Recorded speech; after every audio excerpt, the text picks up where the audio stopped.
Hi అండి, welcome back to happy recipes. నేను మీ స్వప్నని. ఈరోజు వీడియోలో కొత్తిమీరతో పచ్చడి ఇలా చేసుకుంటే చాలా రుచిగా ఉంటుందండి. మనకు నెల నుంచి 2 నెలల వరకు నిల్వ ఉంటుంది. చాలా టేస్టీగా ఉంటుంది. వేడి వేడి అన్నంలోకి నెయ్యి వేసుకొని తిన్నా బాగుంటుంది. ఏ టిఫిన్లోకైనా కూడా, దోశ, పెసరెట్టు దేంట్లోకైనా కూడా చాలా బాగుంటుంది కాంబినేషన్. ఇప్పుడు కొత్తిమీర దొరికే సీజన్ కాబట్టి చాలా బాగుంటుంది. ఒకసారి ఇలా చేసి పెట్టండి, నెల రోజుల వరకు కమ్మగా తినేయొచ్చు. కాబట్టి వీడియోని ఎక్కడ స్కిప్ చేయకుండా కంప్లీట్గా చూసి మీరు కూడా ట్రై చేయండి. ఇప్పుడు దీన్ని ఎలా ప్రిపేర్ చేసుకోవాలో చూసేద్దాం. నేను ఇక్కడ కొత్తిమీర ఒక పెద్ద కట్ట తీసుకున్నానండి. వాటిని ఇలా కార్నర్స్ కట్ చేసి కొమ్మలతోనే ఉంచుకోవాలి. కొద్దిగా అలా ఉంచుకున్న కొత్తిమీరను మనము శుభ్రంగా కడుక్కొని ఒక తడిగుడ్డలో ఆరబెట్టుకోవాలి. చూడండి, ఇక్కడ చూపిస్తున్నట్టు ఇలా ఒక తడిగుడ్డలో ఆరబెట్టుకోవాలి. ఎండకు పెట్టకూడదు, ఫ్యాన్ గాలికి ఆరబెట్టుకోవాలి. ఈ విధంగా తడి మొత్తం పోతే సరిపోతుంది. ఇలా తడిపోయాక ఇప్పుడు దీన్ని మళ్ళీ కప్పుతో మెజర్ చేసుకోవాలి. చూడండి, 1 కప్పు అయ్యింది మనకు. ఏదైనా 1 కప్పుతో పర్ఫెక్ట్గా మెజర్ చేసుకుంటే అన్నీ ఈక్వల్గా తీసుకోవడానికి ఈజీగా ఉంటుంది. ఇలా కొత్తిమీరను ఒక బౌల్లోకి పెట్టుకొని పక్కన పెట్టేసుకుందాం. మళ్ళీ అదే కప్పులోకి ఒక 1/2 కప్పు ఎండుమిరపకాయలను తీసుకోవాలి. చాలామంది దీంట్లో కారం పొడి వేస్తారు, కానీ కారం పొడి కంటే మనం ఇలా ఎండుమిరపకాయలు వేయడం వల్ల మంచి టేస్ట్ వస్తుంది. చూడండి, 1/2 కప్ అయ్యాయి కదా. వీటిని కూడా ఒక ప్లేట్లోకి వేసేసుకుందాం. ఈ ఎండుమిరపకాయలను ఇలా తుంచి వేసుకోవాలండి. మనం ఆయిల్లో ఫ్రై చేస్తాం కాబట్టి అలా తుంచి వేసుకోవాలి. ఇప్పుడు అదే బౌల్లోకి 1/2 కప్పు చింతపండు, 1/2 కప్పు అంటే 1/2 కప్పు కంటే కొంచెం తక్కువ ఉన్న 100 గ్రామ్స్ అండి. మెజర్మెంట్గా చెప్పాలంటే ఒక 100 గ్రాముల చింతపండుని తీసుకున్నాను. వీటిలో గింజలు, నార ఏది లేకుండా శుభ్రంగా తీసేసి ఇప్పుడు దీంట్లోకి వేడి వేడి నీళ్ళు పోయాలి. మనకు పచ్చడి అనేది నిల్వ ఉండాలంటే వేడి నీళ్ళు మాత్రమే పోసుకోవాలండి. అలా అయితే పచ్చడి పాడవకుండా ఉంటుంది. కాబట్టి ఇక్కడ వేడి వేడి నీళ్ళు పోసి పక్కన పెట్టేసుకుందాం. నెక్స్ట్ స్టవ్ పైన కడాయి పెట్టుకొని దాంట్లోకి 1 టీ స్పూను మెంతులు వేసుకోవాలి. 1 టీ స్పూన్ మెంతులు వేసుకుంటే 1.5 టీ స్పూను ఆవాలు వేసుకోవాలి. ఇలా రెండింటిని మంచి కలర్ వచ్చే వరకు ఫ్రై చేసుకోవాలి. చిన్న మంట పైనే లైట్గా కలర్ చేంజ్ అవుతే సరిపోతుంది. ఇలా రోస్ట్ చేసుకున్నాక చూడండి, వీడియోలో చూపిస్తున్నట్టు ఈ విధంగా వచ్చేసాక కలరు, వీటిని ఒక ప్లేట్లోకి వేసేసుకుందాం. ఇలా ప్లేట్లోకి వేసుకొని ఇవి పూర్తిగా చల్లారనివ్వాలి. వీటిని ఇప్పుడు పక్కన పెట్టేసుకొని మళ్ళీ అదే కడాయి స్టవ్ పైన పెట్టేసుకొని దాంట్లోకి 1 టీ స్పూన్ ఆయిల్ వేసుకోవాలి. ఆయిల్ హీట్ అయ్యాక మనం కట్ చేసుకున్న ఎండుమిరపకాయలు ఉన్నాయి కదా, వాటిని విత్తనాలతో సహా వేసుకొని లైట్గా 1 నిమిషం పాటు ఫ్రై చేసుకోవాలి. ఎక్కువ అవసరం లేదండి, 1 నిమిషం పాటు ఫ్రై చేసుకుంటే సరిపోతుంది. అవి లైట్గా కలర్ చేంజ్ అవుతాయి. మిరపకాయలు గింజలు కూడా వేసుకోవాలి, అలా అయితేనే మనకు స్పైసీనెస్ అనేది ఉంటుంది. చూడండి, ఈ విధంగా అయ్యాక ఇప్పుడు వీటిని కూడా ఒక ప్లేట్లోకి వేసేసుకొని పూర్తిగా చల్లారనివ్వాలి. అదే కడాయిలోకి ఇంకొక టీ స్పూను ఆయిల్ వేసుకోవాలి. మీకు అక్కడ ఆయిల్ ఉంటే పర్వాలేదు, లేకపోతే మాత్రం 1 టీ స్పూన్ వేసుకుంటే సరిపోతుంది. దీంట్లోకి ఇప్పుడు మనం శుభ్రంగా కడిగి పెట్టుకున్న కొత్తిమీర ఉంది కదా, పూర్తిగా ఆరిపోవాలండి. తడి మాత్రం అస్సలు ఉండకూడదు, ఎందుకంటే నిల్వ పచ్చడి కాబట్టి తడి లేకుండా కంప్లీట్గా ఆరిపోయినాకనే చేసుకోవాలి. ఈ కొత్తిమీర అంతా ఫ్రై అయ్యేలాగా, దగ్గరకు అయ్యేలాగా ఫ్రై చేసుకోవాలి. ఆయిల్లో కలుపుతూనే ఫ్రై చేసుకోవాలి.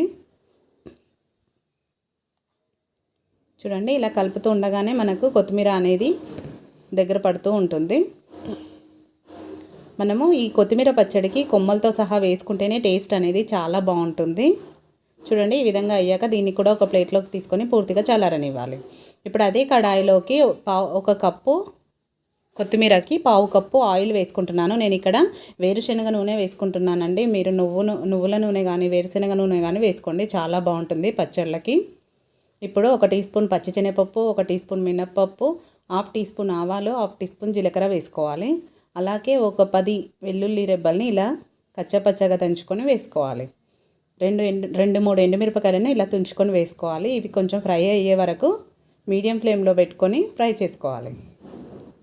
వెల్లుల్లి, ఎండుమిరపకాయలు లైట్గా కలర్ చేంజ్ అయ్యాక చూడండి, ఈ విధంగా కలర్ వచ్చాక దీంట్లోకి కరివేపాకు వేసుకోవాలి. వేసుకొని ఇప్పుడు స్టవ్ ఆఫ్ చేసేసుకోవాలి. ఇప్పుడు ఈ ఆయిల్ కూడా కంప్లీట్గా చల్లారాలి. చల్లారినాకనే మనము పచ్చడి కలిపేసుకోవాలి. కాబట్టి ఇది కూడా పక్కన పెట్టేసుకుందాం. నెక్స్ట్ ఆవాలు చల్లారిపోయినాయి కదా, ఇప్పుడు ఒక మిక్సర్ జార్ తీసుకొని దాంట్లోకి వేసుకొని మెత్తగా పౌడర్ లాగా పట్టుకోవాలి. మెత్తగా రావాలండి, ఎక్కడ కూడా బరక అనేది లేకుండా మెత్తగా రావాలి పొడి అనేది. చూడండి, ఈ విధంగా రావాలి, చాలా మెత్తగా రావాలి. ఇప్పుడు దీన్ని పక్కన పెట్టేసుకొని ఇంకొక పెద్ద జార్ తీసుకోవాలి. దీంట్లోకి మనం ఆల్రెడీ ఫ్రై చేసి పెట్టుకున్న ఎండుమిరపకాయలు ఉన్నాయి కదా, వాటిని వేసేసుకుందాం. గింజలతో సహా మొత్తం వేసేసుకోవాలి. ఇలా కంప్లీట్గా ఎండుమిరపకాయలు వేసుకున్నాక నెక్స్ట్ దీంట్లోకే చింతపండు మనం నానబెట్టి పెట్టుకున్నాం కదా, వాటర్ ఉంచేసుకొని చింతపండుని మాత్రమే తీసి వేసుకోవాలి. మెత్తగా అయిపోతుందండి చింతపండు. వేడి నీళ్ళల్లో వేసుకున్నాం కదా, మెత్తగా అయిపోతుంది. ఆ వాటర్ అనేది అలానే ఉంచుకోవాలండి, పాడేయకుండా ఉంచేసుకొని మనం మిక్సీ పట్టేటప్పుడు కొంచెం ఏమైనా అవసరం ఉంటే అవే వాటర్ వేసుకోవాలి. దీంట్లోకి కొద్దిగా పసుపు, రుచికి సరిపడా ఉప్పు వేసుకోవాలి. ఉప్పు కొంచెం నేను 1 టీ స్పూన్ అంతనే వేస్తున్నానండి, తర్వాత టేస్ట్ చూసి కూడా కలుపుకోవచ్చు. ఇప్పుడు ఇవి వేసుకున్నాక వీటిని కొంచెం గ్రైండ్ చేసుకోవాలి. ఈ విధంగా మెత్తగా గ్రైండ్ చేసుకోవాలి. చూడండి, ఈ వీడియోలో చూపిస్తున్నట్టు కొంచెం మెత్తగా గ్రైండ్ చేసుకున్నాక నెక్స్ట్ దీంట్లోకి కొత్తిమీర ఉంది కదా, కొత్తిమీరని కూడా యాడ్ చేసుకోవాలి. కొత్తిమీర వేసుకున్నాక నెక్స్ట్ కొద్దిగా బెల్లం వేసుకోవాలి. 1 టీ స్పూన్ అంతా బెల్లం వేసుకోవాలి. బెల్లం వేసుకోవడం వల్ల మంచి టేస్ట్ వస్తుంది, కాబట్టి తప్పకుండా బెల్లం వేసుకోండి.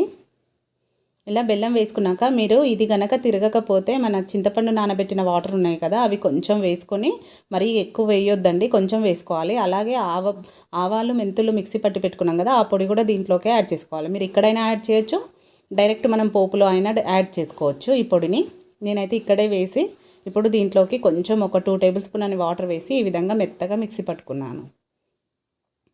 చూడండి, వీలైనంత మెత్తగా మిక్సీ పట్టేసుకుంటే సరిపోతుంది. ఇలా రెడీ అయిన దీన్ని ఇప్పుడు మనం ఆల్రెడీ పోపు చల్లారిపోయింది కదా, దాంట్లోకి యాడ్ చేసుకోవడమే. ఆయిల్ మాత్రం పూర్తిగా చల్లారాలండి, వేడిగా ఉన్నప్పుడు ఈ పచ్చడి వేయకూడదు.